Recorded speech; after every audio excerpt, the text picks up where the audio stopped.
നല്ല കേക്കായിരുന്നു, നല്ല ഫ്ലേവറും നല്ല ടേസ്റ്റായിരുന്നു.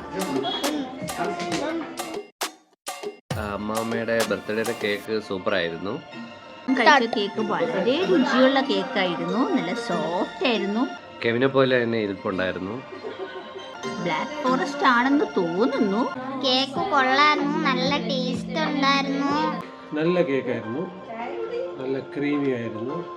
ബ്ലാക്കും വൈറ്റും ആയിരുന്നു കേക്ക്. അതിനകത്ത് ചെറി ഉണ്ടായിരുന്നു. നല്ല ടേസ്റ്റ് ഉണ്ട്, ക്രീമിയാണ്. വയസ്സ് ചെന്നാളെ അതിൻ്റെ ക്രീമൊക്കെ ഇച്ചിരി മാറ്റി വെച്ച് ബാക്കിയൊക്കെ കഴിച്ചു. നല്ല ടേസ്റ്റ് ഉണ്ട്, കൊള്ളാം. ഫണ്ണായിരുന്നു, ഹാപ്പി.